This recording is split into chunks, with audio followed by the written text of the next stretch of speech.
for the health department, where I worked on a lot of different public health initiatives. So I was a health educator. I oversaw our epidemiology and chronic disease and communicable disease programs.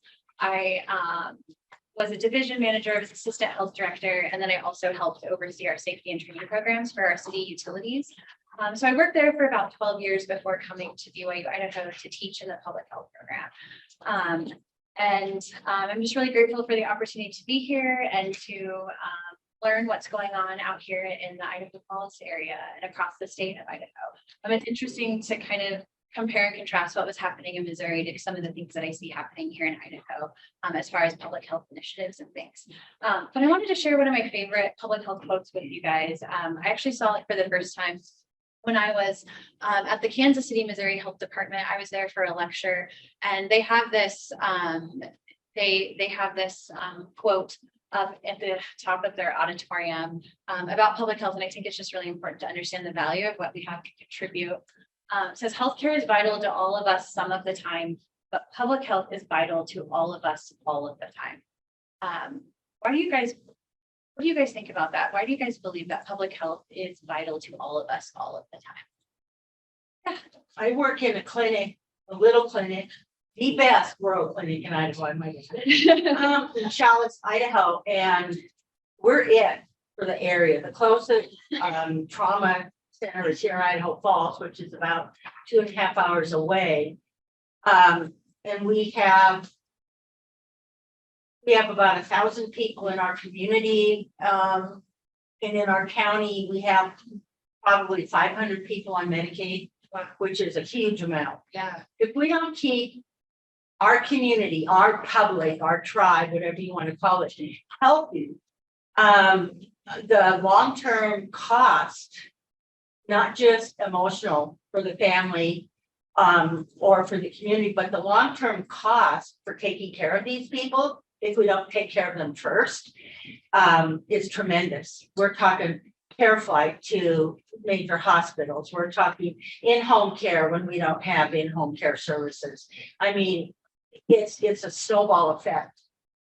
So our primary goal as a community health worker, as a certified prevention specialist in Challis, Idaho, is to keep our people healthy. Yeah, and I like how you mentioned like prevention, like you're trying to prevent people from having poor health outcomes, which create additional costs. And when you don't have the resources available, it makes it very expensive and hard to access.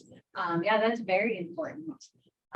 Any other comments on that, on how public health is vital to all of us all the time? Does anyone have any other examples of that, how they see that in their communities? Yeah.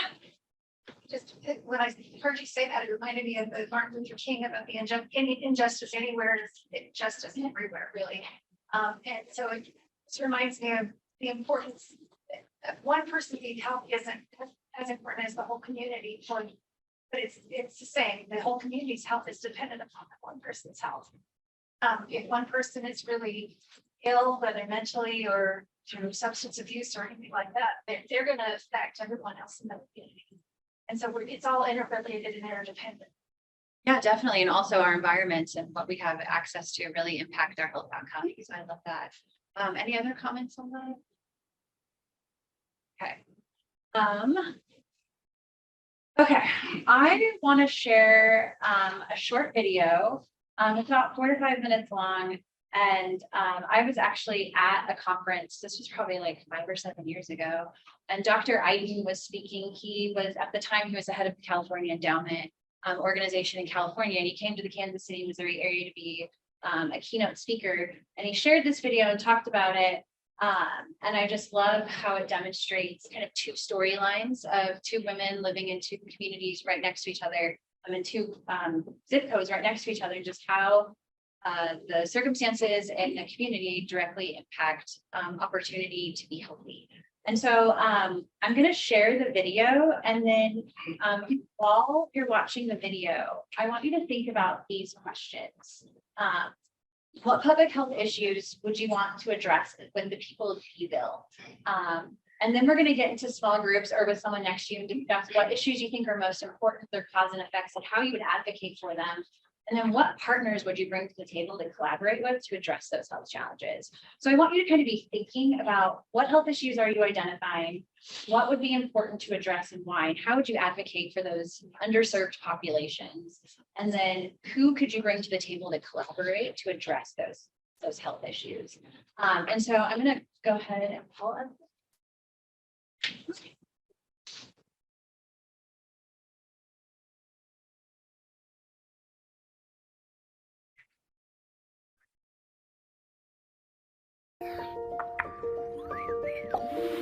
What determines how long we'll live? Is it what we do? Is it who we are?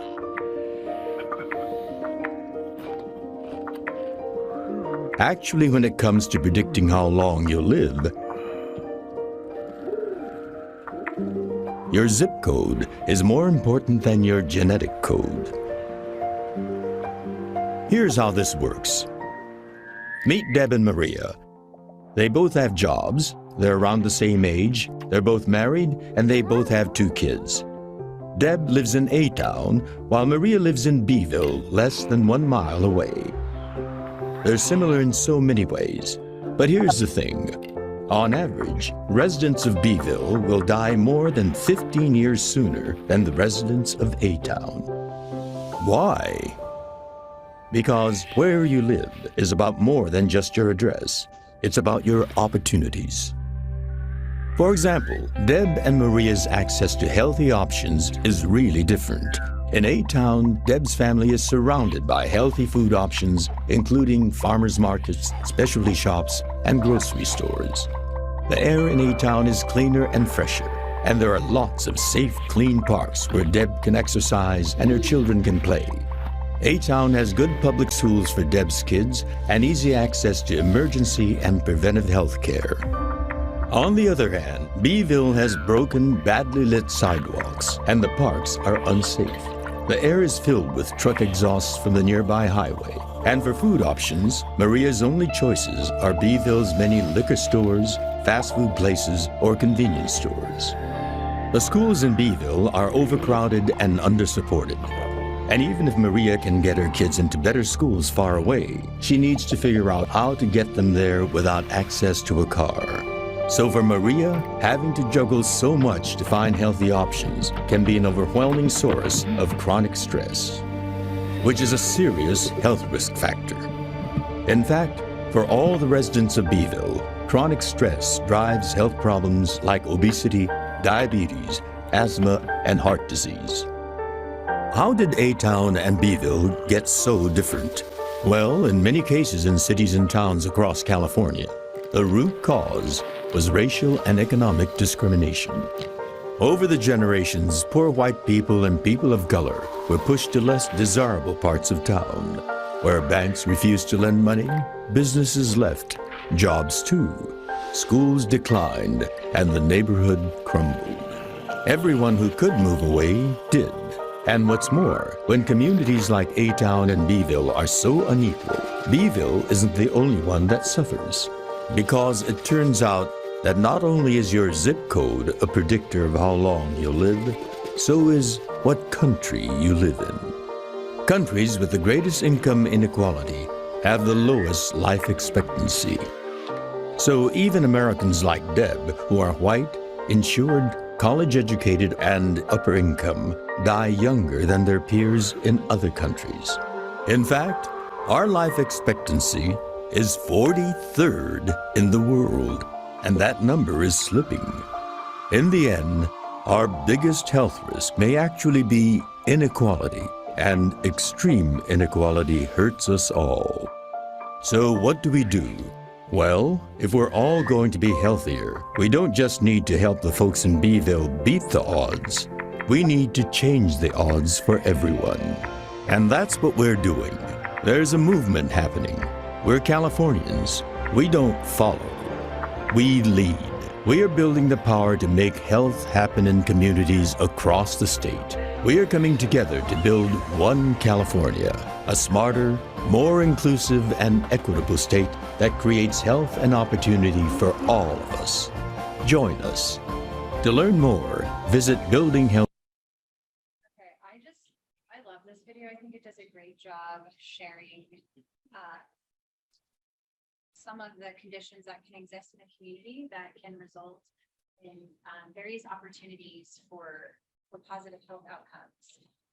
And so I want to give you guys about 5 to 7 minutes. I want you to talk with 1 to 2 people sitting around you and discuss these questions. And then we're going to come back together and share some of our feedback from some of the things that you guys discussed from that video. So I want to give you guys a little bit of time to engage with each other, discuss these questions, and then we're going to come back together and share. So, okay. I'll give you guys 5 minutes. Okay, guys, I think I'm going to go ahead and like bring us back together really quick. So let's talk about this a little. What were some of the major health issues that you guys saw in your discussion that you would want to address with the people of Beeville? What were some of the major things that you saw that you would want to try to address? Southern California. Yeah, I did really good until I saw California. You know, I'm from Montana originally, so we kind of have this California thing, but, I loved it. The gal in Town, she had access to decent food, decent healthcare, a good environment, healthy environment. So she had all of the stuff that would promote her good health and the good health of her children. Don't know if she had a husband, if she's that healthy, maybe not, I don't know. But in Beeville, she had not a healthy environment, not access to good food, healthy food, consistent food. It sounded like she didn't have transportation to go anywhere, which would reduce her ability to get good food and healthcare. Yeah, well, think of the area you were describing earlier, people who wouldn't have transportation, it would almost be impossible to get access to the services. Well, it's probably have rapid transit, Uber, and they could afford it, that sort of a thing. So I mean, that was like a really major differences there. Yeah, just like the differences in the experience that they're having right next to each other, right? Anyone notice anything different? Fix the highway. Yeah. And that can have a negative impact on respiratory issues and things, definitely. Okay, so what were some of the how would you guys advocate for the people of Beeville? What sort of ways would you advocate for them? I'm trying to do so I'm from California, why this stood out to me so distinctly. We left because of a lot of issues that we were, my wife was a teacher, I ran my own business, we were successful, but we found out we didn't know truly what success was and what the freedom to enjoy our lives was until we left. We didn't live in a horrible area, but the problem is the politicians, you can live in a nice community and they want to build all of these warehouses. California is turning into a warehouse state.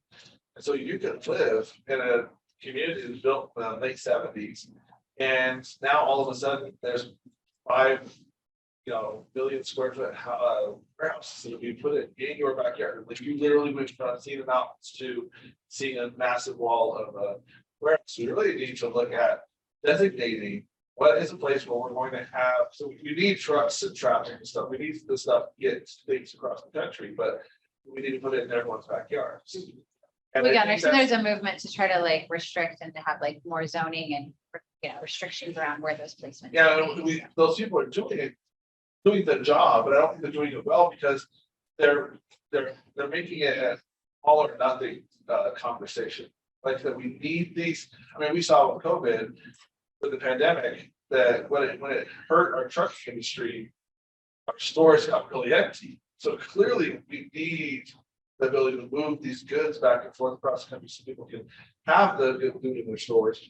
But it can't be an all or nothing. It's got to be these designated places that we're just going to accept. They're going to have higher levels of population, and we don't encourage people to live there. But you can't tell someone not to. I mean, it's cheaper. If there's a house there, they want to live there. Can't stop them. Yeah, definitely. Place matters with your health outcomes, and what you're going to be exposed to, for sure. Yeah. I think one of the big thing is having parks that are accessible by walk to, so the fix the sidewalks and safe parks, like. If people are out moving, they don't have to have a vehicle to get places that they have accessible sidewalks. They like reducing asthma with having the trees around, and it also improves your health if you can commute to walk. Just having a safe place to take your kids to be active and get physical activity. Yeah, so having access to safe play places is really important. Yeah. One of the things that we do in Chalice, and of course, you all know by this time that I really like Chalice, so we'll be there, but one of the things that we do is we have a community garden. And it's free to use, you just contact the people that kind of oversee it. If you don't know anything about gardening, the people that oversee it will help you garden. Some years ago, third graders and I used a couple of plots and we planted a bunch of stuff. Because these kids, even though they live rurally, a lot of them have no idea. You know, where do the carrots come from? The store, you know, so you want to show them stuff like that. And to provide those kind of opportunities so that people, especially young people, maybe through the schools could get a garden grant, grow some of their own stuff, learn about growing healthy stuff, eating. We went to my house and made all kinds of stuff with the vegetables and the kids had a great time. Oh, I love that. My I love kitchen that. was a mess. And the kids left before I got to do that, but hey, the kids had a great time. Yeah, when I was working in Independence, Missouri, we had a program called Eating from the Garden. So we had school garden programs and we had public health educators that would go in and they'd grow they'd grow like lettuce, tomatoes, carrots and things. And at the end of the season, they would make a salad and like learn about all the nutrients and things they were eating. So I love that you guys are doing that where you're at. Awesome. Any other comments? Did I see a hand like back here? Yeah, let's go to number 3. So what partners, so thinking about some of the issues that you guys identified in the community, like what kind of partners would you bring in to help address these challenges? Because we know we can't do this work alone, right? Yeah. So we would start a community garden. She'd still So what partners would you bring in to start a community garden? Let's kind of break that down. Like, our elementary school. okay, so working with the school system. We also would provide some training on how to can that so that you can stretch it to So preserving the food for longer. working with our local food banks to provide some of that also.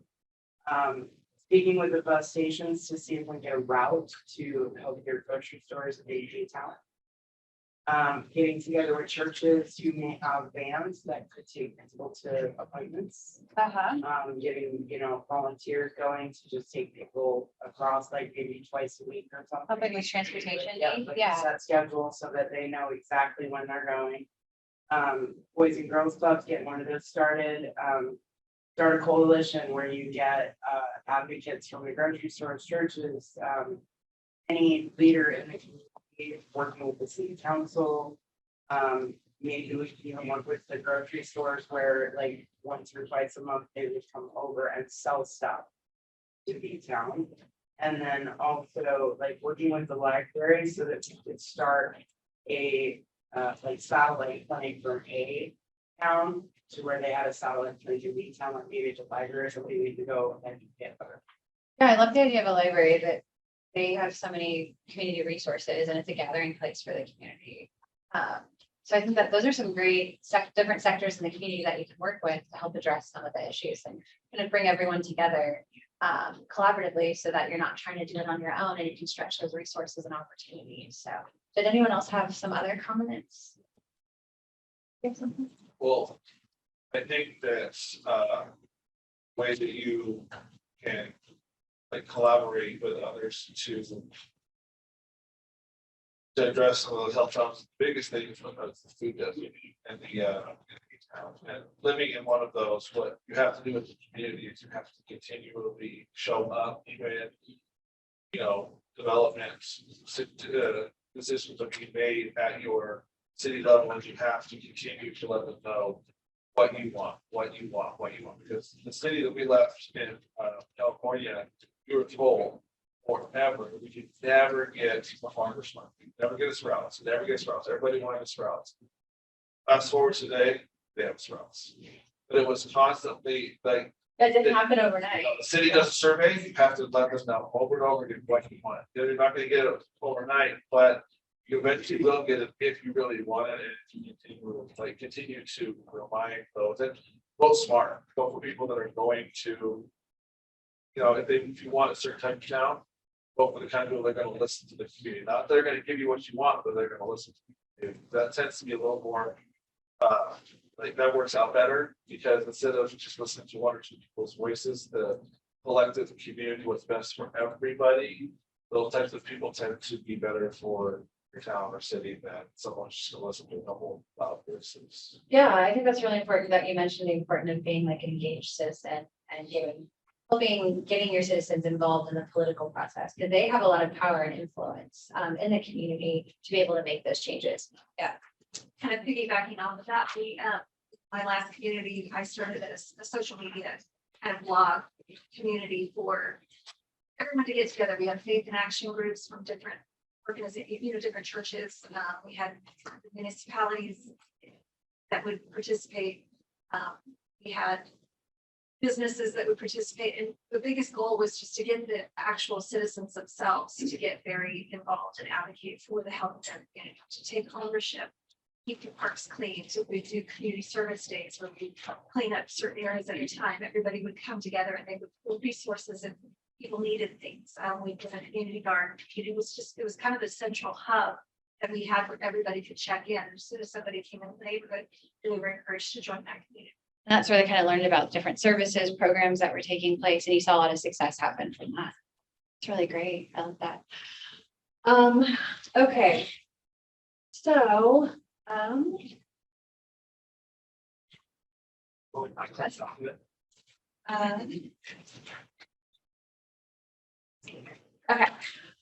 So kind of in relation to thinking about the scenario we just looked at with A-Town and Beanville, kind of wanted to walk through a couple of these things really quick, and then we're going to get into just talking more. And it sounds like you guys are already doing a really good job of this, but discussing more ways that we can engage and collaborate more fully within our communities, to stretch our resources, to stretch our services and opportunities, because our goal is to have experiences and opportunities for the populations we serve. And the better engaged we are, and the more we're promoting that engagement within our own organizations and across our community, the more opportunities we're going to provide for the populations that we're serving. So this is just a resource that's available on the CDC website, but I really liked it because it just simply kind of just mentions different considerations on how we can improve health and well-being in our communities. So first, understanding what affects health. So obviously, like we know, people's health behaviors affect health, access to care, those socioeconomic factors, and then the physical environment itself. All of those areas together collectively impact health opportunities in our communities. And just like the video shared with focusing on greatest need, we know that certain areas of our communities have less resources and less opportunity. And when we understand the circumstances of our communities, when we're reviewing the data and we kind of know where those greatest priorities are, we kind of know where we need to pinpoint our resources and our efforts, right? We don't have the opportunity to have unlimited resources and experiences in our community. So we need to be aware of where's the greatest need taking place and how can we address that. And so when we're aware of that, we can focus on the communities within our areas that we serve that have the greatest need and focus on those health disparities. And many of you started mentioning different sectors that you're working with within your community. So when we collaborate with others, we have the opportunity to better meet the needs of our communities. And so we want to engage those other sectors in ways that are both innovative and different from how we've been able to engage with them in the past. So kind of focusing on these areas help us to better address and invest in our community. So let me see here. Okay, so I want to give you guys the opportunity. I want to know, what does successful collaboration look like to you? What you can share an experience or like give a definition of what you think that looks like. I want to give you guys about 2 to 3 minutes. If you snap the QR code and then enter that code, you should be able to type it in And then I can pull up your responses and we can kind of look collectively what some of your thoughts were. So I'm going to give you guys about 3 to 4 minutes to do that. And then we will see kind of what your guys' experience has been with what successful collaboration looks like. So I'm going to give you guys just a couple minutes for that really quick.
Give you guys about 1 or 2 more minutes and then we'll just kind of pull out a couple of these and see kind of what some of your thoughts are on successful collaboration.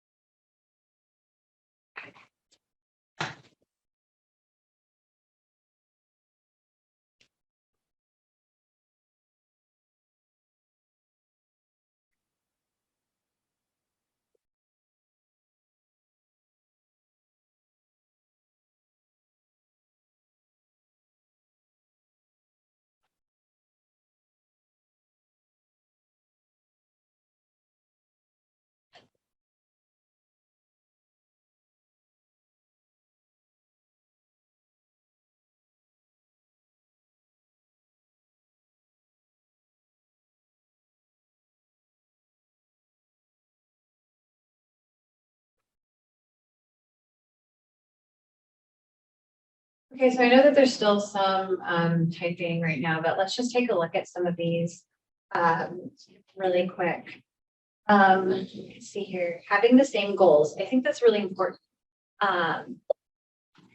Ensuring that we have alignment with bringing people together and that we're working collectively towards something together. And that we have a mission, that we have those goals and objectives we're working collectively together to address, helps kind of bring everyone together. And that kind of goes along with this one, sharing one common goal and being able to reach it while also engaging the community. When we don't have a plan, we don't have that structure to operate within, it's really hard to get people on board and get them excited and encouraged. So when we're working hard to ensure that we're providing that structure through those goals and objectives, that's going to help keep everyone on track and help us to be able to effectively evaluate our efforts and how we're addressing and offering change in our communities. Engaging passionate community players that result in action and change. I love that passionate piece. I think each of us can probably identify kind of those cheerleaders in our community that are really involved in things and that show up and are available when we need them. And we need more of those people in our communities on our committees. Communication, groups coming together for the betterment of a community, a shared vision, putting aside egos or agendas. Does anyone have a good example where they've seen like kind of turf wars take place and agendas and how, you know, if people just kind of let some of those things go, there would be so much better opportunity for collaboration and increased resources. And who really loses out on that, right? It's our community members, right? So does anyone feel comfortable sharing an example where they've seen that happen? Maybe how they've worked around that and maybe had a good outcome associated with it? I have one. Okay. And it's actually me personally. So when I was working in Convention in California, I started with coalitions in my city. And though it grew, which was amazing, it became clear at a certain point that certain forces wanted what was built for what I thought were nefarious reasons. So I kind of got pushed out. And instead of continuing to do what I could to support the work of prevention, I got really bitter and I just dropped it completely and moved on to what I thought were bigger and better things. And fast forward to today, the prevention, none of that prevention work is happening anymore. That coalition stopped because when those people got what they wanted out of it, they dropped out as well.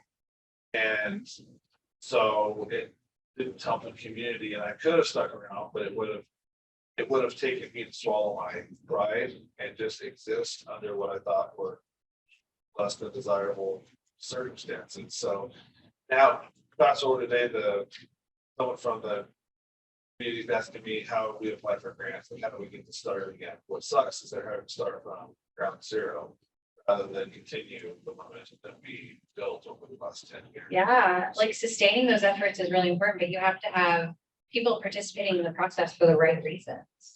And if you're working collectively towards those goals, I mean, you can get everyone on the same agenda. That's really helpful, but can't control people's behavior, right? Did someone else have another example? I saw like some heads nodding and things. I don't know if does anyone feel comfortable sharing another experience about how maybe they worked with maybe some difficult groups in their communities? Yeah.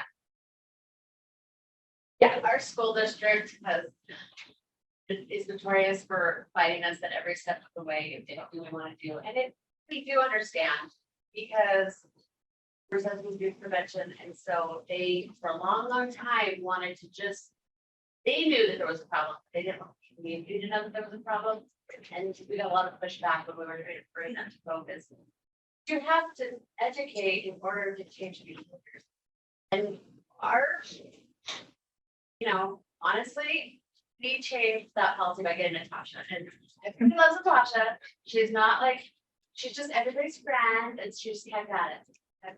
You're consistent. And you guys finally got it.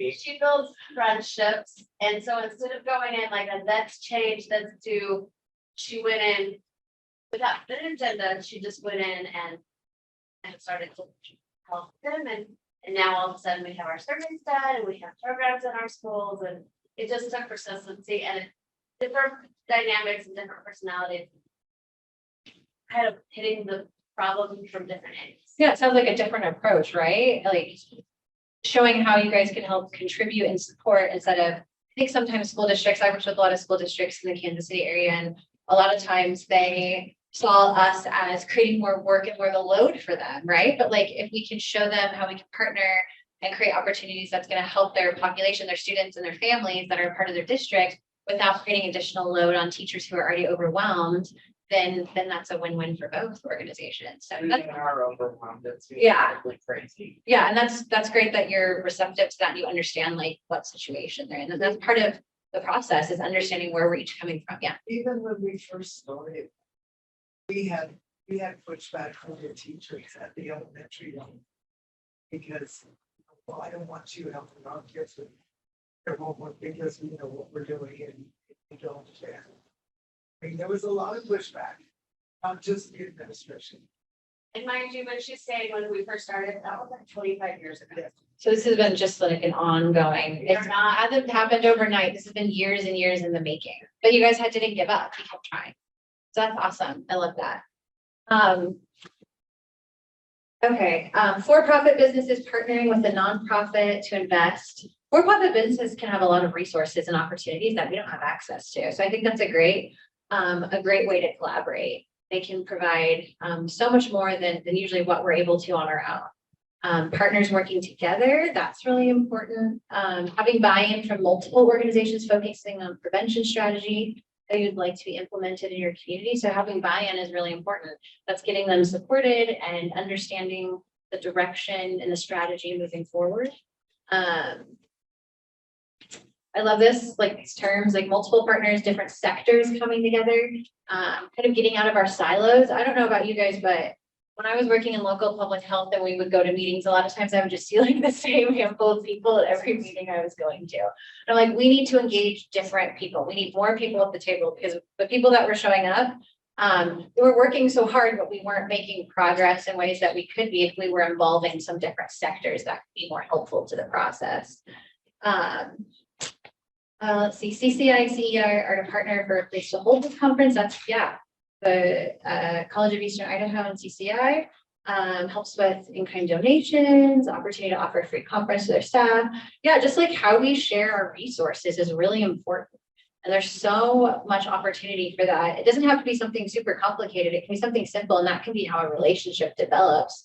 Just as simple as coordinating, space that we're sharing, but then that can develop into other ways we can collaborate and join forces in various and creative ways. Getting the whole community involved and how we can do that.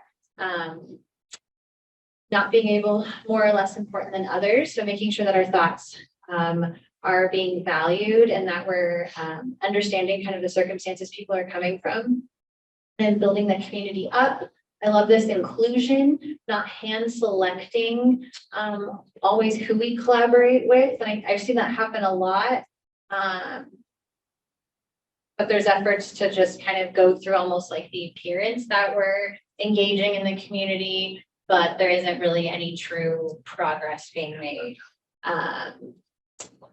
There's one where multiple viewpoints are represented. That's really important that we're engaging those different viewpoints and helps us understand what's really going on in the community, especially when we have our priority population as a part of that coalition. They're giving us the experience through their eyes. Where there's an organization responsible for the efforts, so the resources are used and allocated in the best way. So being responsible with how those resources are used. And I love this feedback and accountability and review what went well and how to improve.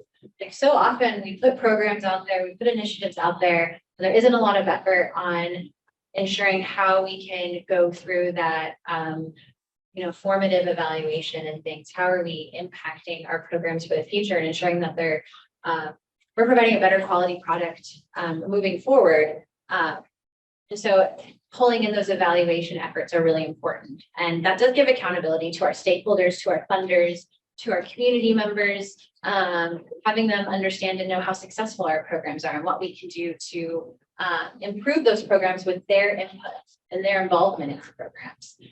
Change to benefit all. And then here, working with the health department, they've reached people who have the most effect on kids. We're able to do drug prevention on an effective level. So they're working with the health department, the head nurse, and a school principal. So bringing different groups together to do that. Everyone at the table to share their perspective and brainstorming. I love this, using data to determine the most widely abused substance and then identify using evidence-based program.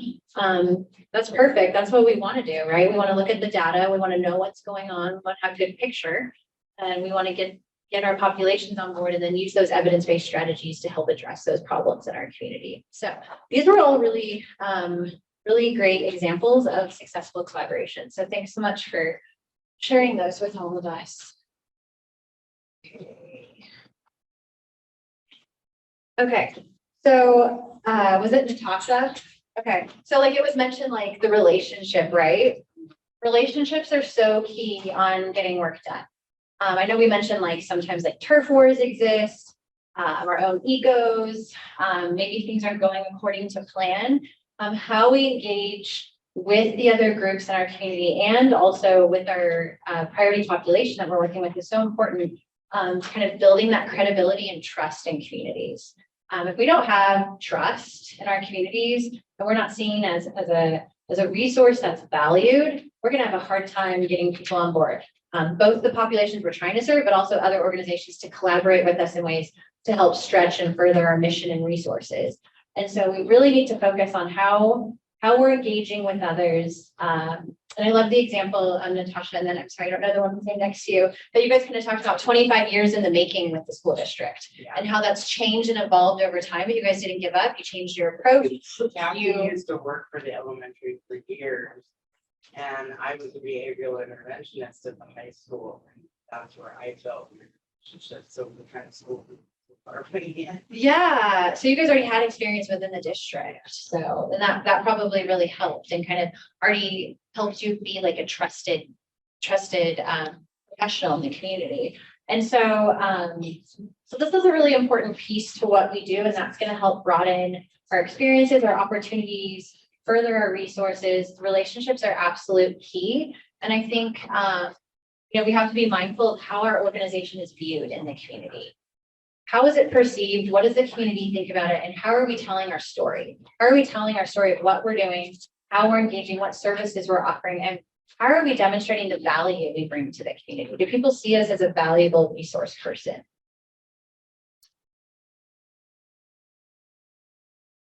Okay. So I have just like a couple short quotes that I teach a class called Community Health Methods on campus. And one of the sessions that we talk about is community engagement, engaging stakeholders, facilitating conversations, being involved in adaptive work. But I wanted to see, Lindsay, can I get you to read this quote for us? Yeah. Effective collaboration requires an inside-out approach. By creating an enabling environment and adapting practices and processes to support collaboration, an organization can ensure it is ready to realize the potential of the collaborative effort. Thanks. So what this inside-out approach is focusing on is we have to first have that collaborative spirit within our own organizations. We have to have that spirit within our organizations before we can go out and try to gain support and work with others in our community. So we have to make sure first that our own organizations have the spirit of collaboration. Are we involved in these processes in ways that we are practicing this? And does our whole organization approach this in a way where they want to be engaged in collaborative efforts? Or do we need to do some internal work within our organizations first to ensure that we are all on board with the importance of collaborative efforts in our communities? Are we doing things that support collaboration? Are we adapting our practices, and are we enabling our environment to adapt to those practices to help to create a more collaborative spirit within our organization? So we first have to start with our own organization. How are we engaging with others? How do those that we work with within our own organizations view collaboration? Are they open to it? What abilities do we have to share resources? What are some of the parameters we can work within? How do we make decisions? We kind of need to be mindful of all those things and first understand how that's viewed. And if it's not viewed positively within our organizations, how can we start changing that so a collaborative spirit is at the heart of what we're doing before we go out and engage others? So that's kind of the first step. Okay. Share a little bit about more about engaging sectors. You guys mentioned this term, so I pulled like some list of partnerships off of your guys's CCI website. Those are some of the partners, some of the state partners that you guys have listed that I believe some of your coalitions work with quite regularly, probably for data and some of the initiatives and programs that you guys are offering in your communities. But I wanted to talk a little bit about how we can form some of those cross-sector collaborations. And you guys have kind of touched on some of these things already, but the first thing is we build our teams, right? So we're developing trust in the community. We're fostering an innovation culture. So we're looking for creative and new ways of doing things. And we're managing those power dynamics and conflict, right? We talked about people having egos, turf wars, who kind of, what's the culture of our community? How are things viewed and perceived? So we need to focus on those aspects when we're in the process of building our teams. And then we can start, once we have a good team in place with our partnerships, then we can move on to solving problems. That's where we can really start conducting that needs assessment process, where we can really understand the impact of health conditions on our community, how we can be involved in a whole systems approach, how we're working across those sectors and bringing different entities together to address those problems in our community, and using results and using data. So you guys, in some of the comments, I noted that several of you mentioned the importance of looking at data and how that helps us understand the picture of what's going on in our communities. So we're gonna talk a little bit about that, a little bit more about that, on the importance of how we use data. And then once we're we build our teams, then we can start looking at the problems and start solving problems, and then we can move into achieving impact. So how are we sharing the knowledge of what we're learning? I think it's so important. We do all this great work in our communities, and sometimes we don't do a good job sharing our successes, and others in our community can learn from what we've done. And then how can we align motivations and values across the community? So how are we aligning with other strategies that are taking place, and how the community views the work that we're doing, and what's important for them? So also being mindful of what are the true needs and what are the perceived needs in our community. So these are just some other concepts for you guys to think about as you're engaging partners and working towards collective impact in your communities. Okay, so I have, let me see, Jim. Do you mind reading this quote for us really quick? If your colleagues each share their own best practices and come away with a few new ideas, that is fruitful collaboration. But if they both come away from their discussion with ideas that neither of them had before, then their collaboration is truly synergistic, producing something greater collectively than just the sum of their individual ideas. Thank you. I love this quote because my experience with working on a lot of coalitions, and maybe you guys have a different experience, is people would just come with ideas, and then the best idea was just kind of picked and moved forward. Is a lot of times how I saw a lot of conversations happening. But I love this concept of kind of coming with some ideas and things, but being willing to walk away with something that no one was really prepared for, or kind of came to the table with that idea, and having that opportunity to have that true discussion and dialogue where we can really have adaptive challenges impacted in our communities, and have greater change and opportunity for that through those opportunities for greater dialogue. And so that just allows for greater impact across our communities, but we have to be willing to kind of let some things go and not necessarily already have an agenda at heart. And it's really hard sometimes when we have really strict funding sources and we have different, outcomes that we're expected to meet. So we're kind of balancing that against what's happening in our communities and what are the true needs of our communities. And sometimes those don't always align perfectly. And so we're operating in the gray a lot on how to kind of best manage that. But I think there's opportunities for us to be creative and innovative in how we can kind of approach those things. I have one more quote here. Let me see here. Natasha, I know your name, sorry. Do you mind reading that for us? There's no point partnering with somebody who can already do what you can do. Ideally, we're looking for a partner who can do something better than we can, reach people we can't reach, be present in areas we can't, or help us create change we couldn't on our own. Okay, so does anyone have an example where they have partnered with someone who's been able to help them achieve some of this? And I know that you guys shared a great example with the school district. Is there another example in the room of where you've seen this happen? Yeah. In our county, we have a sheriff that's been there for years and years and years, and he doesn't like me very well. So we butted heads on his attitude that we don't have a drug problem in Idaho, and my attitude that we do.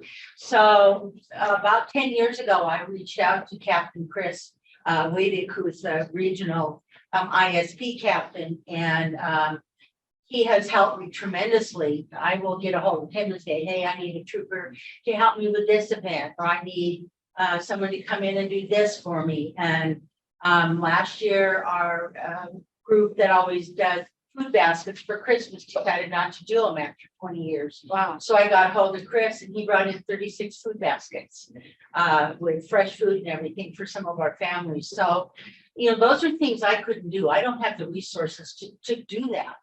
And last week when I came in for Jim's event, the NICSIC, I got a hold of Chris, and we met for the first time in person in 10 years. Wow. But you've had this relationship for 10 years. Yeah. But hadn't met in person. And so, that's the kind of thing, and I was actually visiting him and not asking for anything. I think that's important too.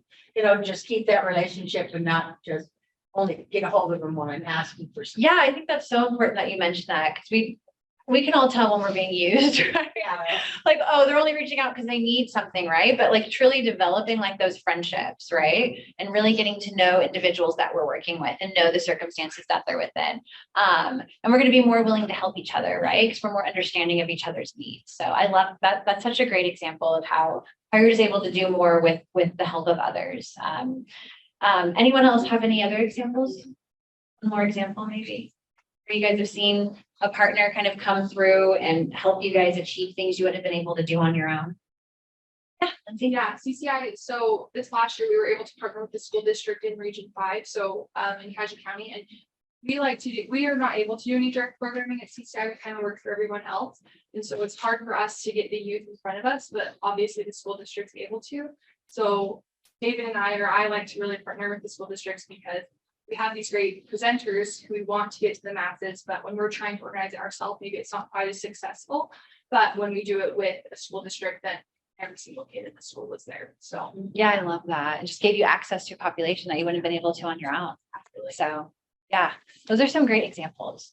For our community, we just had to outweigh the old timers. And get the new blood in, so new principal, new chamber members, new, you know. And I love that you mentioned that because those are great opportunities when we haven't had those relationships to go in and introduce ourselves, right? And then kind of share all the things that we're working on in ways that we can collaborate and like how we can be helpful to you.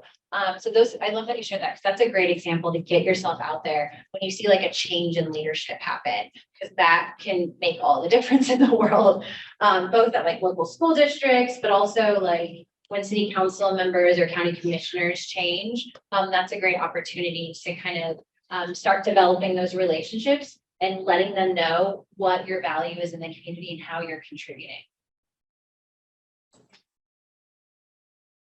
Okay, so I wanted to have you guys, we're just gonna do like a short, like 4 to 5 minute breakout here. I want you guys just to talk again amongst each other. How can you build trust when you're developing those collaborative relationships in the communities that you serve?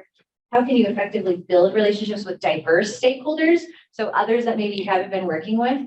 And then what organizations specifically, like start brainstorming, what organizations are you not currently working with that would help further your cause and help you be more involved in collaborative efforts?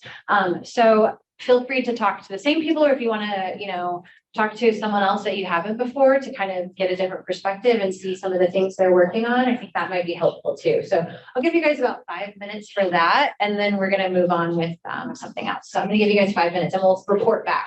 So.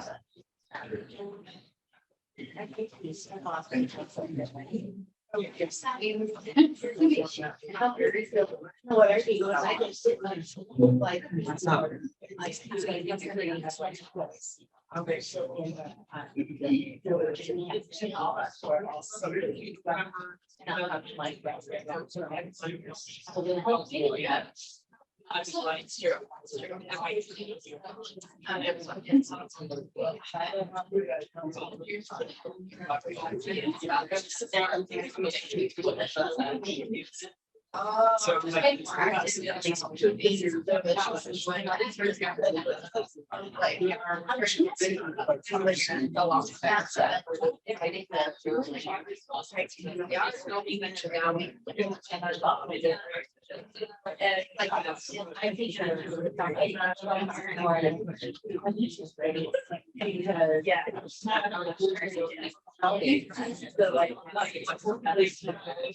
I've been like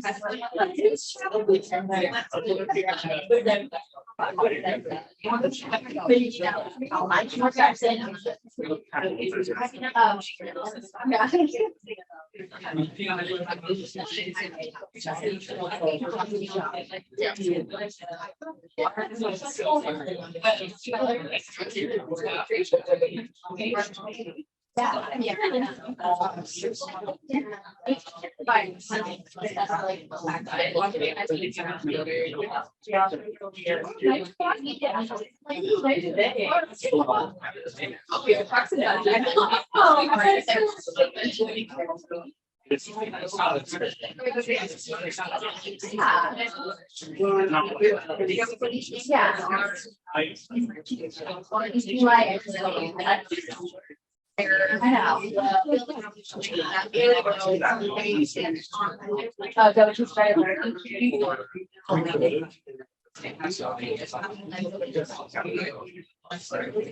would say, yeah.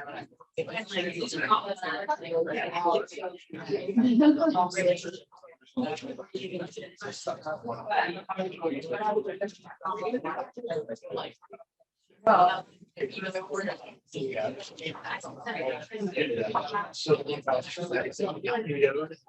Oh, yeah. Oh, yeah. Yeah.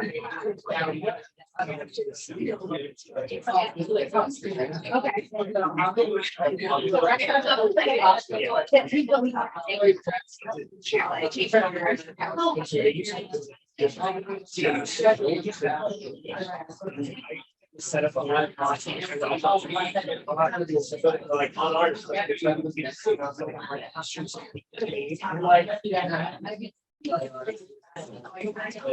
I do like a picture, it's like probably would be on the program, probably if you guys offer that, like, you get the content, or like, I mean, it's right, it's open to the district, you don't go on, like, well, that's-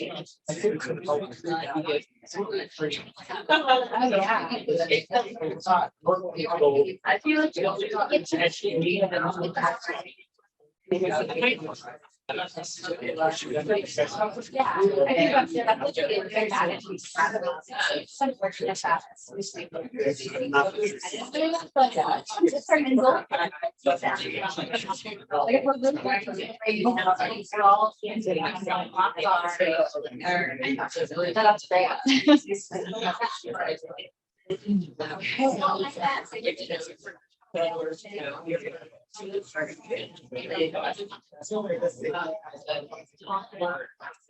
Okay, guys, let's go ahead and come back together. I love like that you guys are having such good conversation here. Okay, so let's see here. What kind of what did you guys come up with? How can we build that trust? I know we've talked a lot about you know, ensuring that relationships, that we have really good sound relationships, but did you guys have any further points about that on how we can build trust in our communities? Yeah, he said, openness and accountability is huge. If they can't trust us, what's the point? Do what you say you're gonna do. That transparency piece is so important. We don't want to try to look like we're hiding things, or we don't have information we can't share. And if we're really striving to do those things, we have nothing to hide, right? And I think that's really important that we have that at heart in everything we're doing. At any given time, you know, someone can view what we're working on and how we're working, and we should be proud of that.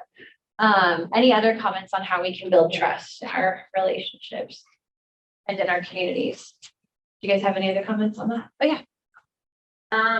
One thing we talked about is just showing action, that's kind of what she was saying too. But just, and then also just like consistently showing up and like showing that you are part of the community, I think really helps. Yeah, I love that, like showing action. I think there were several times that I had met with community members before, and they were like, so how are we going to know what's happening? How are we going to know how our information was used, or if anything is even going to take place with this? Because I think a lot of times we gather people together, but we're not good about keeping them updated on the progress and being really mindful about how they want to continually be informed on that. So when we make opportunities to do that, I've noticed community members really respect that. And then they respect you and your organization because they feel like they're valued, that what they contributed was important, and that you want to follow up with them and have them be engaged in the process moving forward. How about building relationships with diverse stakeholders? How are you guys getting others to participate? What are you guys doing? Yeah. I think that's very important with prevention because there's so many different aspects and perspectives, and especially being based in a law enforcement organization. And just one example that comes to mind is really when we find ourselves as individuals or as a group not understanding the other's perspective, then what are we going to do about diving in there and listening and learning it and opening our minds to something else? And part of that is the Idaho Harm Reduction Project, and trying to build some of that partnership between law enforcement prevention and the Idaho Harm Reduction Project as well. So I think it's largely about respectful two-way communication. That's so important. Yeah. And just kind of seeing all the opportunities that are there to collaborate. I love that. Yeah. I think part of it is sometimes in order to get them to the table, you have to help them see what they can get out of it. How will them coming to the table benefit them and their constituents? And so sometimes you have to sell them on it. And sometimes you have to provide them with food or whatever it takes to get them there the first time. So that they can then see the vision and then work collaboratively. Yeah. Like what's our hook, right? And like, how are they, if they don't see any value in it, why waste the time, right? We want to make sure that we're not wasting their time. We want to see how their contribution and how they have a benefit out of it as well. So it could be a win for both organizations. And I think it was shared earlier, not just going and asking for things all the time, but how are we providing value to them and their organization as well? And lastly, did you guys come up with any further organizations that you guys can engage in your efforts? Did you guys brainstorm some organizations that you're not working with that you want to have at the table? Yeah. Didn't even think about it. We have the National Guard, we have one right there in our town, and we don't do anything with them. And we also have a Pierce Academy, they kind of work with the difficult children, and we don't really do anything with them. And our social media and our newspaper outlets suck out loud, so we have to work on those too. Yeah, I think that's great. And I think it's just like starting a conversation and just, meeting with them, letting them know you're in the community, sharing your resources, and then just learning about what they do and what they have to offer. And then just starting those conversations are really important. I love that. Okay, we're not going to have time. I sent out like just a little tool for you guys. This is just a very basic, it's called a readiness matrix for cross-sector collaboration, but this is just a tool for you guys to think through on future collaboration opportunities. So you put like your organization at the top and another organization that you're interested in collaborating with across the left, and kind of think about what are some commonalities that exist between our two organizations.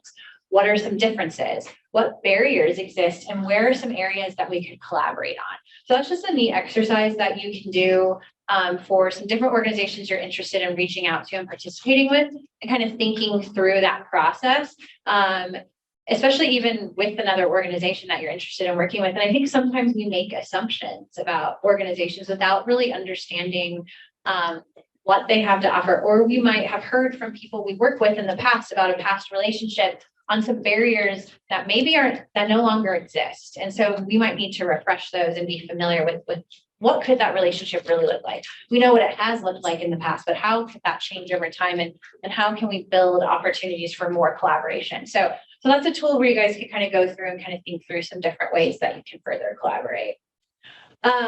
So I know it was mentioned, just like, how are we sharing our message? How are we like hooking people? How are we letting them know, why it should be important to them? So I think it's important in not only how we share what we're doing with the populations we're serving, but what was mentioned earlier with partnerships and collaborative efforts. How are we sharing what we're doing with those we want to partner with? So we need to make sure that we have prepared messages, that we know what we're doing, what we have to offer. We know the successes of our organization. We need to make sure we have clear, concise, and compelling messages that we can share with others. So when we have those opportunities, that we have something prepared and ready to go. And those opportunities can happen kind of just out of the blue, and we want to be prepared for that. We want to be able to frame our messages so that we can answer the question, so what? Why is that important? And we need to be able to frame it to that other organization and how they could be involved. And we need to be able to present ourselves as an expert resource person, and have maybe some examples from the community, like ways that we can demonstrate our successfulness. Like, what have we done? What have we been successful in doing? So that we can let other organizations know, like, hey, these are things that we've done. These are things we've accomplished. These are the impacts we've made. We need to know those things, and we need to be sharing those things with others.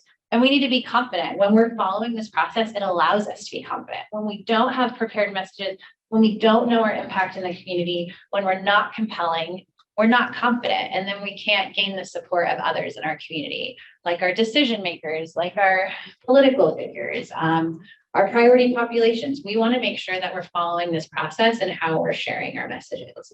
I was thinking about, there was one time I ran into a bakery in downtown Independence on my way into work to grab a cinnamon roll and for myself. And I walked in and I noticed the Chamber of Commerce director was in there, and her and I had been in the Chamber Lead Academy together for a year. So I got to know her really well through that experience, but she was seated at the table with one of our council members who I didn't know very well. And she invited me to come over and eat my cinnamon roll with her. And that was a great opportunity. It was kind of like impromptu, but it was a great opportunity for me to sit down and share all the things we were doing at the health department in kind of a more informal setting. And so I was able to really share the things we're working on, the things I was excited about, the progress we were making in the community. And that council member was really surprised and had no idea the things that our health department was working on. And so I think we have opportunities for things like that, and we need to have these prepared messages and be ready to share when those opportunities present themselves to us. We need to make sure not only we have these messages prepared, but that the rest of our organizational staff, those that we're working with, are prepared in these ways as well, because they're going out into the community representing our organizations. So I love this quote. Harry S. Truman's from Missouri, by the way. He's actually from Independence, Missouri. His house was like a couple blocks away from where I lived. And this quote was at the bottom of one of our coalition agendas every time we met. And I love it. It's amazing what you can accomplish if you do not care who gets the credit. And I think that's really important to our collaborative efforts. If we're all just working towards the same goal, and our efforts are aligned, it doesn't matter who did the work, we're working collectively. And that helps remove a lot of those barriers, a lot of those turf wars. We don't care who gets the credit. A lot of times we want that prestige, right? We want that credit. We want everyone knowing what we did. But when we kind of let some of those barriers fall, then we can more collectively work together to address the needs in our community. Okay, so I want to talk a little bit about data. I saw this quote actually on a webinar just like a few months ago, and I was like, oh, I love Mark Twain. He's from Missouri too. That's where I'm from. But it said, data is like garbage. You got to know what you are going to do with it before you collect it. And I think that's so true especially on how complicated it can be if we're collecting our own primary data. Especially if we're trying to, get localized data specific to our population. We need to be really mindful about what tools we're developing, like for instance, a survey tool, what questions we're asking, and then what's our goal with that data? Why are we asking that? What are we going to do with it? So we need to have a plan and understand how we're going to use that information to help further our efforts in the community. And we want to make sure that we're also like aligning our efforts with other organizations in the community. It takes a lot of resources and time and energy to conduct our own needs assessment, collect our own data. And so if we can collaborate with the local health department, or nonprofit hospitals are required to do a community health needs assessment every 3 years. If they have a nonprofit designation, they're required by Affordable Care Act standards. So understanding who's in your community and how you can collaborate, that's one way that you can collaborate to collect data. Because I know a lot of times we only have access to state and maybe if we're lucky, county level data. But when we can get more localized data to our efforts, that can be really helpful and make us more competitive when we're applying for funding and other opportunities where we can really demonstrate the need in our communities. This is just a very basic overview. I'm not going to go through all of these steps individually, but it's just a very basic overview of the generalized model of program planning. And you guys have already kind of mentioned some of these terms and some of the processes that you're involved in, but the pre-planning process, that's really our whole engagement process with our stakeholders. How are we gathering our partners together? Who needs to be at the table to help us do the work that we're doing? That constitutes that whole piece of that process. And then we work on assessing the needs. How are we collecting important information that gives us the context of what's going on in our community? And that's really the most important piece that sets the whole framework moving forward. We first need to understand our communities, or else we're not going to understand what's going on. And so we need to understand their needs and the priorities of our populations as it relates to health conditions. And then from that, we work collectively with our stakeholders to set those goals and objectives. And then from there, we can develop and utilize evidence-based strategies. Then we implement those interventions. And then even though evaluation is listed at the end for helping us determine quality and effectiveness, we need to ensure from the very beginning when we set those goals and objectives that we know how we're going to evaluate our process. We can't wait till the end to know how we're going to evaluate and show impact in our communities. That needs to be involved throughout the entire process. And those stakeholders that we're identifying in that pre-planning phase, they need to help us identify what's important to collect. What does the community want to know? What's of value to them and what's important to them? I was thinking back to a program that we had in the community, and one of the health educators that I supervised at the time was giving a presentation to our city council, and they were reporting on the progress and the outcomes of the program. And the city council members started asking all these questions about data that wasn't collected. We didn't have evidence of some of the things they wanted to know. And so put this health educator on the spot because that wasn't planned into the program and there was no way for her to know that information. But if we would have had those conversations ahead of time with our council members on what's important for you to know about this program, what do you see of value? And we'd had those conversations and they had been a part of our stakeholder group from the beginning, then we would have eliminated that problem where they immediately didn't see the value in the program because they didn't learn from it what they thought was important. So we need to make sure that those that are at the table, that we understand what's important to them and that we collectively work together to build a proper evaluation plan so that everyone feels like we're getting the results that are necessary. So this is just, again, the steps here. But some of the things to think about with determining your purpose and scope. So this is as it relates to just the needs assessment process.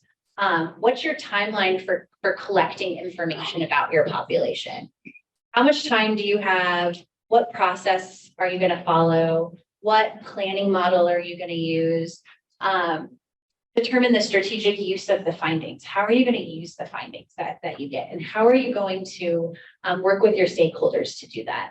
And then in the gathering data, obviously we look at what secondary data sets are available first. What data is already available to us? What do we already have access to? And then those gaps that exist, that's where we work with our other partners to collect missing data that's going to help us create a better context of our issue. Then we analyze that data where we can then identify what are some of those priority health issues, and then we can link risk factors to those health problems that we prioritize. What are some of the genetic, behavioral, and environmental risk factors linked to those health problems? Then that helps us identify a program focus, and then we can validate the need for that, for those priorities in our community. And so that's kind of like the basic process we follow in the needs assessment. And I know a lot of you guys are already doing this work and already working collectively with your partners to kind of follow this process. But just some like things to think about. What methods are you using to collect this data? How are you guys going about doing that? What barriers have you encountered in obtaining data? And then where are you currently getting your data from? And is the data timely and is it local? And so I know we just have a couple minutes left. I just want to give you guys like 2 or 3 minutes just to have a quick conversation, just to kind of talk about what are some of the issues that you guys have with the data? Because the data is a really important piece that helps us understand what's going on in our communities. And so I just want to give you guys about 2 to 3 minutes to talk about that, and then we'll come back together. And then I just have a few little last minute things to wrap up. So.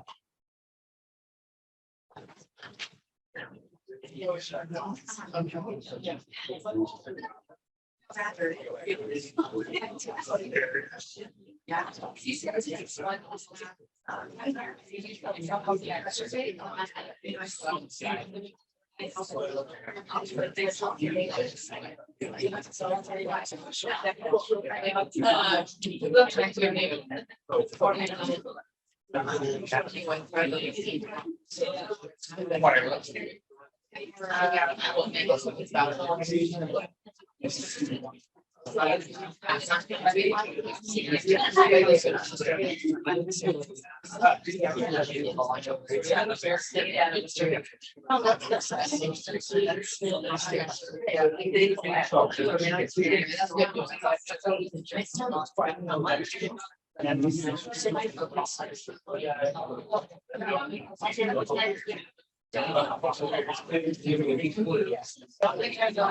that's all you said.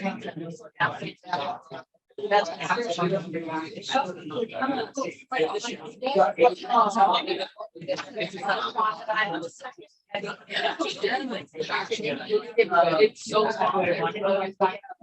I think it's like, yeah, that. He's gonna try, but if he buys, he's definitely how to it's like. It's still gonna It's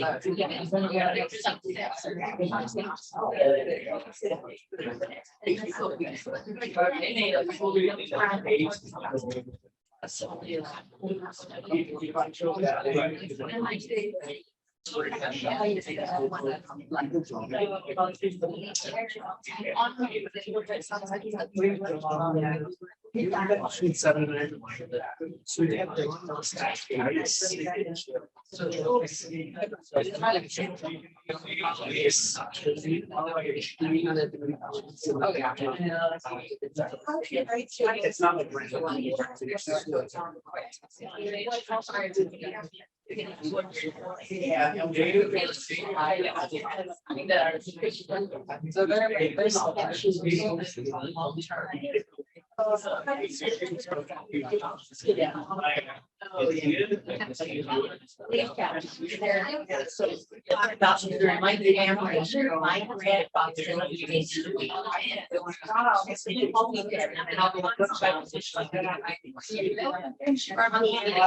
I reach out, you're going to starting to be weekly. Right. I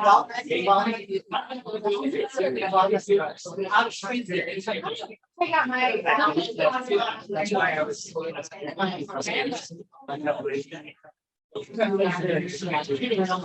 Not call your name.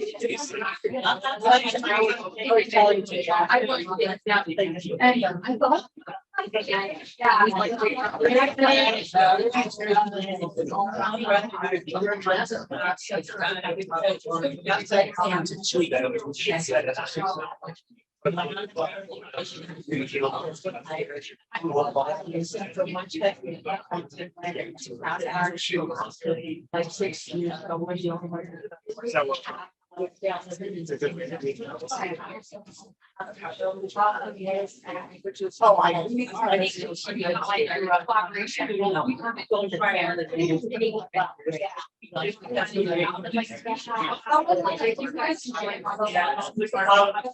I'm a lawyer.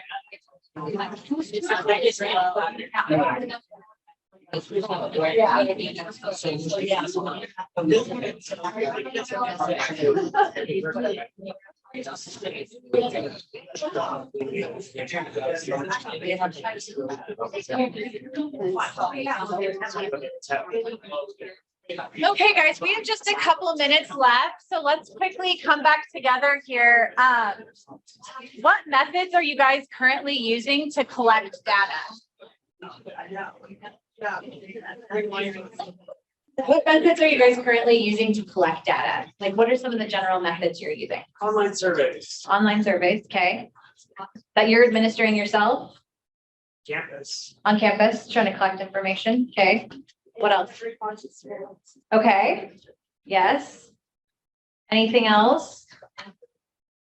PD, police department data. So the data that they're already collecting that you have access to, okay? Anything else? Marco. Follow. Marco is a huge asset for data. Yes, it really is. Okay. And then what are some of the common barriers you guys have encountered obtaining data? The state shutting down all the, because of our extremism in politics, they're shutting down the ability to collect data on Yeah. what we find. Yeah, so now we're up to do it ourselves. But we're figuring out a way around that, so. Got some tricks up our sleeve, but it takes time to do that, Yeah, that's really frustrating. very frustrating. Yeah. Tell everyone, "Oh, we're right there in the street." And then how are you guys currently obtaining data related to programs that you're administering? Where are you guys currently getting it? I know you said a couple, but how hard is it for you guys to get local timely data? Really difficult because the difference, it's either what Marco said or like, Kelly and them said, is you either come from a community that doesn't want to pretend like nothing's going on, they don't want to scare everybody, they don't want to, like, they don't want to have a problem. Or we're dealing with people who just don't want to ask any questions because they don't feel like it's none of it's hard for us to take care of a community when everyone's like, none of your business, so the problem doesn't exist, we know the problem exists. Definitely. The society to see the problem exists. And that's where maybe, you know, and this can be very difficult, but building those relationships with our decision makers, right? With our political leaders. How can we help educate them and share information that helps them really understand the context of the problem? And then ideas that we have on how to address some of those problems, and how can we have it be a process where there's good dialogue and communication instead of just them making assumptions about what we do and then not engaging in the work that we're involved in. So those are just, it sounds like you guys, you know, are doing the best that you can. Those are just some ideas of ways just to continue to find ways to get access to more local and timely data. And then just, you know, just being mindful. Are there other needs assessment processes taking place in your community that you can align with? So like, is a local hospital or health department conducting a needs assessment? And can you be a part of that process? Can you be a part of encouraging what type of data they collect, maybe getting some of the, be a part of the survey tool creation if they're doing some primary data collection, ensuring that maybe there's information that could be helpful to your organization that's collected as well. And then also just thinking about how are we aligning with national, state, and regional strategic planning around some of the identified health issues. And just being mindful of what some of those things are, because when we're applying for funding and we're competing potentially for competitive funding opportunities, when we can show how we're aligning with national, state, and regional initiatives, and when we can demonstrate a local need with our data, that's going to help make us all the more competitive in those processes. Okay, I think I just have like a 1-minute video that I want to share. And I love this because it's a good metaphor for how we share what we do. And I'm just going to play, it's only a minute long of this webinar I watched a couple of years ago, and I really enjoyed it. And so I could just kind of pay attention to how they discuss this GPS metaphor. Here we go. That the public health field brings to problems. We tested a number of different metaphors. The one that emerged as most effective across that testing was the idea of navigation or a GPS system. So the metaphor kind of, you can see it on your screen on the left-hand side of the screen. It's kind of talks about the power of GPS and helping us navigate complex terrain, and kind of takes that and connects it squarely to what public health professionals do. Explains that they draw on data to chart a route. You can see the metaphor there as well, of where we are to where we want to be, and the importance of using data to help us all move towards solutions. And I would argue that this metaphor, if anything, has become monumentally more important to use in the current context, as Brian said at the beginning. So in our testing, what we found is this metaphor consistently builds awareness. It shifts people's thinking about the value and breadth of public health. It fosters understanding of the problem-solving nature of it, and it creates a really palpable, vivid illustration of the way that public health data and professionals and skills can be kind of harnessed towards moving in better directions. The importance here. So I just wanted to share that little clip. I'm showing you guys kind of the idea of this GPS metaphor. So it can be a powerful tool for how we visualize and navigate the complex terrain, and that we can serve in this function, and we can draw on the wealth of knowledge that we have to help chart routes on where the community can go. So we can help people kind of understand what we do through different metaphors. And it's been shown that that helps people better understand how we can get people to understanding how we can move forward towards solutions together as a community. And that there isn't always just like, when we type in an address for GPS, there isn't usually just one way to get there, right? Sometimes we have like 4 or 5 options. And they take different limit, one option could take 2 hours longer than another, right? But we know that there's different roads that we can take to get there, and different ways, and we can demonstrate that we can be creative and innovative and have different processes and how we can kind of get to the outcome, get to our destination, but it might look a little different. We might chart a different path based upon the unique needs and circumstances of our community, but we're showing people that we can create these kind of stops and steps to get there, and drawing on our expertise and opportunity to help guide and lead the community to that destination. And so this is just a way that we can help kind of explain what we do and how we tell our story. I just have one more slide here. Yeah, so I'm just going to end with this today. So, we are involved in a lot of work in our communities, and we need to be able to share impactful stories with our data. And so some ways that we can do that is talk like a real person. Be authentic, develop those relationships with others, be a friend with members in your community, be someone who's approachable, and share information in a way that people can understand it. Get rid of all the jargon, the acronyms, make things really simple and easy to understand. And then make those relevant connections. What do the people in your community care about? How can we connect the data and what we're seeing in our community to things that people care about? And we have to understand and know our population to be able to do that. And then starting small and make data come to life. How can we humanize that data? What success stories do we already have that we can share? And that kind of bring to life and bring out the human emotion in what we're doing. That's what gets support. That's what helps people understand the real context that these are, yes, we're working on community-based programs, but in the end, individual people are impacted by those programs that we offer in our communities. And we need to be consistent. We need to continually tell our story again and again, not just once, not just, when it's convenient for us, but we need to be our biggest advocates, and we need to get the information out there and have those prepared stories and messages available to share so that we can continue to gain support, continue to get access to resources, continue to build relationships so that we can do the work that we do in our communities. And I love the Dave Beaumont Foundation. They have a lot of great resources, and I love what they've shared with the principles of good storytelling. You can explain, celebrate, and advocate for public health, which is what you guys are all doing.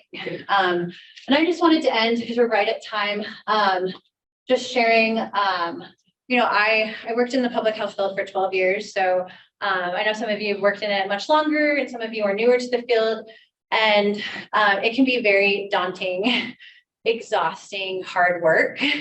And so I get it. And every time I would drive anywhere and I pass like a local health department, I'm like, those are my people. Those are my people. And I don't even know them, but I feel like instantly connected to anyone working in public health and doing work like this, because it is hard and it takes very dedicated, passionate people in the field, and we're undervalued, we're under-recognized. And I just want you guys to know how grateful I am for each of you and the work that you're doing, because I understand how difficult it can be. And a lot of times we just don't get the recognition, and we're not valued like we should be. And so I just wanted to thank you guys for all the work that you're doing. And I know what it's like. And so really appreciate all you guys are doing. And I know it's even hard to come to things like this. And I think these things are really important, so you can engage and support one another in this work. But then it's like, oh, I'm so far behind coming here. But these things are so important to connect and really understand and continue to build those relationships and those opportunities. So hopefully some of this information was helpful to you. And I'm fine sharing my information with Lindsay if you guys ever want to talk about some resources or run some ideas, or if there's any way that I can be helpful to you guys at all in any way. I live out here in Eastern Idaho. If there's any way I can be helpful, I'm more than happy to engage with you and work professionally with you. I think that'd be fun. So thank you guys for letting me come. I really appreciated being here with you guys today. So.